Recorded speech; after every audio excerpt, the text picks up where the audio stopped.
नमस्कार दोस्तों, स्वागत है आपका केटी वॉइस स्टोरीज चैनल में। दोस्तों, हमारी आज की कहानी है, मेरे दोस्त ने मुझे पूरी रात, जब मैं 5 साल की थी, तभी मेरे पिताजी की मौत हो गई थी। मेरा पालन पोषण का सारा जिम्मा मेरी माँ पर आ पड़ा था। घर की माली हालत बेहतर थी, मेरी परवरिश बेहतर ढंग से हो सके इसका बेहतर इंतजाम था। मेरी माँ ने दूसरी शादी नहीं की।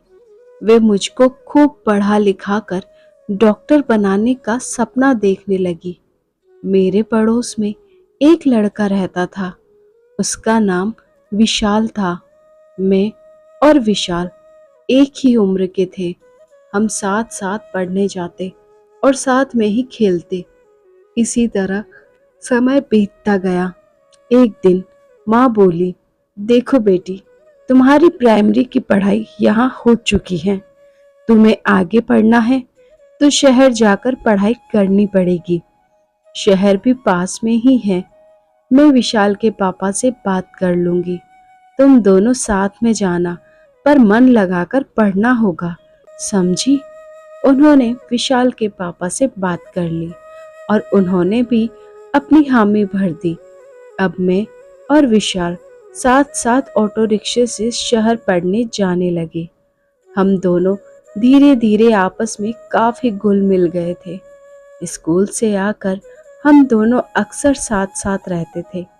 अचानक एक दिन बादल छाए, गरज के साथ पानी बरसने लगा। मैंने ऑटो रिक्शे वाले से जल्दी घर लेने को कहा। इस पर ऑटो रिक्शा वाले ने कुछ देर बरसात के थमने का इंतजार करने को कहा, पर मैं नहीं मानी और जल्दी घर चलने की जिद करने लगी। भारी बारिश के बीच तेज रफ्तार से चल रहा ऑटो रिक्शा अचानक एक मोड़ पर आकर पलट गया। ड्राइवर ऑटो रिक्शा वहीं छोड़कर भाग गया। मैं ऑटो रिक्शा के बीच फंस गई, जबकि विशाल ये हादसा होते ही उछलकर दूर जा गिरा। उसने बहादुरी से पीछे से आ रहे अनजान मोटरसाइकिल वाले की मदद से ऑटो रिक्शे में फंसी मुझको बाहर निकाला। मामूली चोट है, उसे 2 दिन अस्पताल में रहना होगा। डॉक्टर ने कहा, ठीक है, आप भर्ती कर ले। डॉक्टर साहब, मेरी माँ ने कहा। विशाल मेरी देखरेख में लगा रहा। परिवार वाले हम दोनों के प्यार को देखकर खुश होते हैं। अब तुम सो जाओ, रात ज्यादा हो गई है। मुझे जब नींद आएगी तो मैं भी सो जाऊंगी। मैंने कहा, नहीं, जब तक तुम्हें नींद नहीं आएगी तब तक मैं भी जागूंगा, विशाल बोला। विशाल ने मेरी देखरेख में कोई कसर नहीं छोड़ी। उसकी इस खातिरदारी से मैं उसे अब और ज्यादा चाहने लगी थी। फिर मैं और विशाल दोनों अच्छे नंबरों से पास हो गए तो मेरी माँ ने कहा, अब तुम दोनों अलग अलग कॉलेज में पढ़ोगे। पर क्यों मम्मी? मैंने पूछा। तुम डॉक्टर की पढ़ाई करोगी और विशाल इंजीनियरिंग की। दोनों के कॉलेज अलग अलग हैं। अब तुम दोनों एक साथ थोड़े ही पढ़ पाओगे। विशाल के पिता उसे इंजीनियर बनाना चाहते हैं, और हाँ, पर रहोगे एक ही शहर में। माँ ने मुझको प्यार से समझाया। ठीक है मम्मी, मैंने छोटा सा जवाब दिया। हम दोनों का अलग अलग कॉलेज में दाखिला हो गया। दाखिला मिलते ही हम दोनों अलग अलग हॉस्टल में रहने लगे। एक रात अचानक 10 बजे मेरे मोबाइल फोन की घंटी बजी। रिया, सो गई क्या? विशाल ने पूछा। नहीं विशाल, तुम्हारी यादें मुझे बेचैन कर रही हैं। जो हाल तुम्हारा है वही हाल मेरा भी है। कैसे बताऊं कि दिन रात तुम्हारे बिना कैसे गुजर रहे हैं, विशाल बोला। हम दोनों बहुत देर तक बातें करते रहे और सो गए। एक दिन मेरी माँ विशाल के साथ मेरे हॉस्टल आई और वार्डन से बोली, मैडम, यह मेरे परिवार का लड़का है। अब तक इन दोनों बच्चों ने साथ साथ खेल कूद कर पढ़ाई की है। अब यह परिवार से दूर अलग अलग रहेंगे। अगर विशाल रिया से मिलने आता है तो इसे आप मिलने की इजाजत दे दो तो आपकी मेहरबानी होगी। ठीक है, पर हफ्ते में सिर्फ छुट्टी के दिन रविवार को ही मिल सकते हैं। जी ठीक है, हमें मंजूर है। रविवार का इंतजार करना मुझको और विशाल को भारी पड़ता था। रविवार आते ही वह मुझसे मिलने मेरे हॉस्टल मोटरसाइकिल से आ जाता था। हम दोनों घंटों बैठकर बातें करते थे। जाते जाते विशाल हॉस्टल के गेट कीपर को इनाम देना नहीं भूलता था।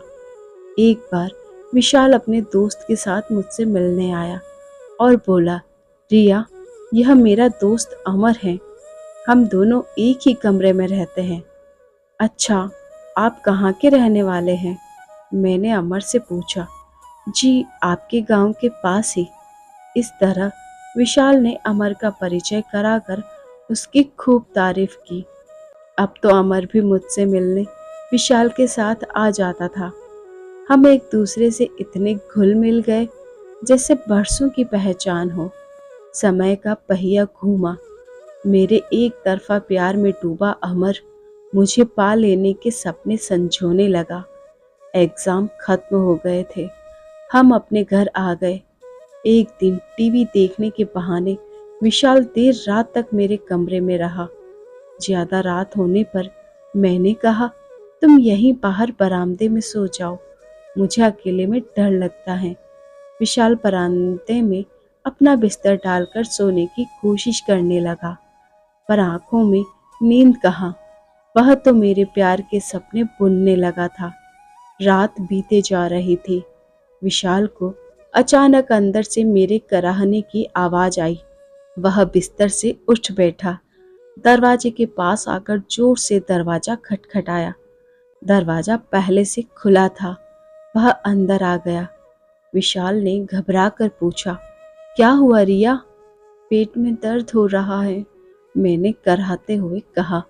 मैं किसी को बुलाकर लाता हूँ।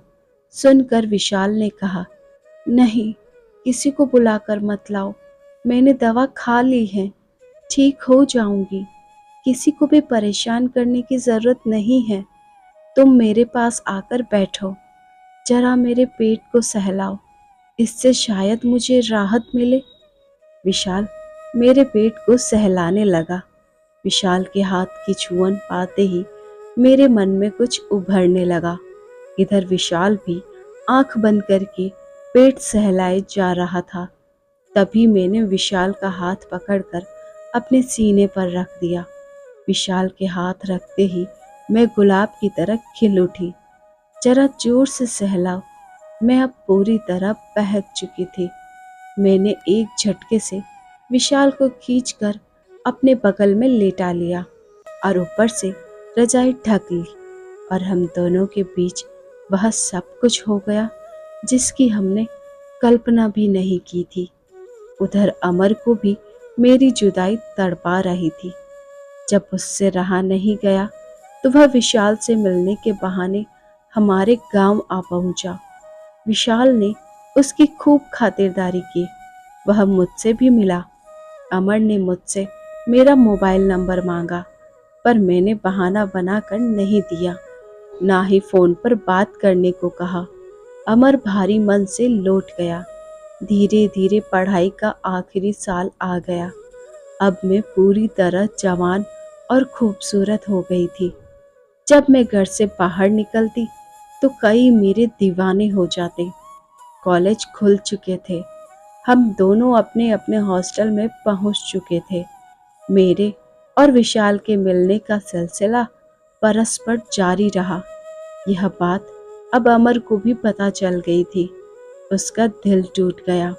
एग्जाम शुरू हो गए थे। आज मेरा आखिरी पेपर था। दूसरे दिन घर वापस आना था। प्यार से बेखबर मेरे पेट में विशाल का 3 महीने का बच्चा पल रहा था। कहा गया है कि आदमी जोश में होश खो बैठता है। डॉक्टरी की पढ़ाई करने के बाद भी मैं अपना बचाव नहीं कर पाई। जब मैं घर आई तो एक दिन मेरी तबीयत बिगड़ी तो माँ ने डॉक्टर को दिखाया। डॉक्टर ने जब उन्हें मेरे बारे में बताया तो उनके पैरों तले जमीन खिसक गई। माँ मुझको घर ले आई। माँ ने मुझसे पूछा कि किसका पाप पेट में पल रहा है, पर मैं खामोश रही, आंसू बहाती रही। विशाल पर कोई शक नहीं कर रहा था। बात धीरे धीरे गांव में फैल गई। हर किसी जुबान पर मेरा नाम था। अगर मुझे शहर में पढ़ने को नहीं भेजते तो ऐसा नहीं होता। एक दिन गांव में पंचायत बैठी। सरपंच ने अपना फैसला सुनाया। पंचायत, आज से इसका हुक्का पानी बंद कर दी है। कोई भी शख्स इनसे कोई ताल्लुक नहीं रखेगा। लड़की को फौरन गांव से बाहर कर दिया जाए। मोहब्बत करने चली थी, यही मोहब्बत करने वालों की सजा है।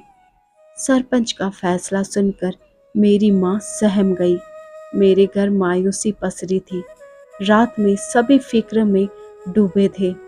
जब सुबह आँख खुली तो मुझको ना पाकर सब मेरी खोज खबर करने लगे। मैं और विशाल सरपंच के फैसलों को ठोकर मारते हुए दूर निकल आए थे, अपनी जिंदगी की नई शुरुआत करने के लिए। तो दोस्तों, अगर आपको यह कहानी पसंद आई हो तो कमेंट कर ज़रूर बताएं। यहाँ आपको ऐसी ही मज़ेदार कहानियाँ सुनने को मिलेगी। हमें सब्सक्राइब करना ना भूलें। अपना प्यार और सपोर्ट यूं ही देते रहिए। वीडियो को लाइक और शेयर कीजिए। बेल आइकन को प्रेस कीजिए ताकि न्यू स्टोरीज का नोटिफिकेशन सबसे पहले आपको मिल सके और आपकी कोई भी स्टोरी मिस ना हो। Thanks for watching.